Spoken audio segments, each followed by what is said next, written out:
ಈಗ 404ನೇ ಕಥೆಯನ್ನು ಕೇಳೋಣ.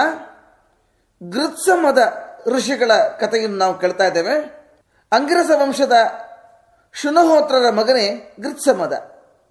ಆದರೆ ಭೃಗುವಂಶದ ಶೌನಕರು ಇವನ ವಾಕ್ಸಿದ್ಧಿ ಹಾಗೂ ಬುದ್ಧಿಶಕ್ತಿಯನ್ನು ಕಂಡು ದತ್ತಕ್ಕೆ ಸ್ವೀಕಾರ ಮಾಡ್ತಾರೆ.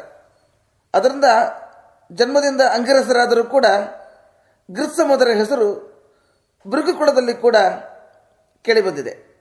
ಗೃತ್ಸಮದ ನೋಡಲಿಕ್ಕೆ ಇಂದ್ರನ ಹಾಗೆ ಕಾಣಿಸಿಕೊಳ್ತಿದ್ದರಂತೆ. ಅವರ ರೂಪ ಲಾವಣ್ಯ ಎಲ್ಲ ಇಂದ್ರನನ್ನು ಹೋಲ್ತಾ ಇತ್ತು.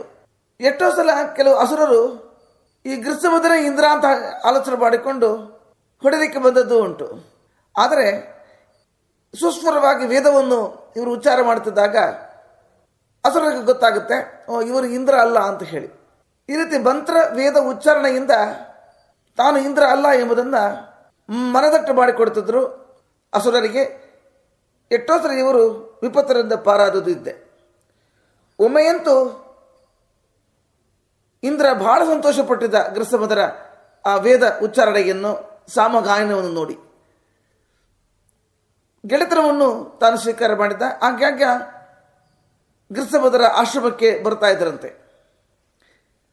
ಒಮ್ಮೆಯಂತೂ ಇಂದ್ರನನ್ನು ಕೊಲ್ಲಬೇಕು ಬಂದಾಗ ಇಂದ್ರ ಒಬ್ಬಂಟಿಗನಾಗಿದ್ದ. ಆಗ ಗೃತ್ಸಮದರ ವೇಷ ಹಾಕಿಕೊಂಡು ಇಂದ್ರ ಹೋಗಿಬಿಡ್ತಾನೆ.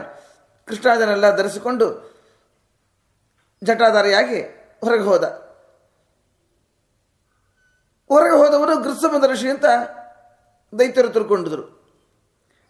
ಸರಿ, ಒಳಗೆ ಇಂದ್ರ ಇದ್ದಾನೆ ಅಂತ ಆಲೋಚನೆ ಮಾಡಿಕೊಂಡು ಮುತ್ತಿಗೆ ಹಾಕಿದ್ದಾರೆ. ಆದರೆ ಅಷ್ಟರಲ್ಲಿ ಇಂದ್ರ ದೇವತೆಗಳ ಸೈನ್ಯ ಹಿಡ್ಕೊಂಡು ಬಂದು ಎಲ್ಲರನ್ನು ಹೊಡೆದು ಧ್ವಂಸ ಮಾಡಿಬಿಡ್ತಾನೆ, ಸಾಯಿಸಿಬಿಡ್ತಾರೆ ಅಷ್ಟು ಜನರನ್ನು. ಗೃತ್ಸಮದ ಹಾಗೂ ಇಂದ್ರ ಇಬ್ಬರು ಕೂಡ ಒಳ್ಳೆ ಗೆಳೆಯರಾಗಿದ್ದಾರೆ. ತನ್ನ ತಪಸ್ಸಿನ ಪ್ರಭಾವದಿಂದ ಗೃತ್ಸಮದರು ಜಗತ್ತಿಗೆ ಮಂಗಳವನ್ನು ಉಂಟು ಮಾಡ್ತಾ ಇದ್ರು. ಇಂತಹ ಗೃತ್ಸಮದರಿಗೆ ನಮಸ್ಕರಿಸಿ 404ನೇ ಕಥೆಯನ್ನು ಪೂರ್ಣಗೊಳಿಸ್ತಾ ಇದ್ದೇವೆ. ಶ್ರೀಕೃಷ್ಣಾರ್ಪಣಮಸ್ತು.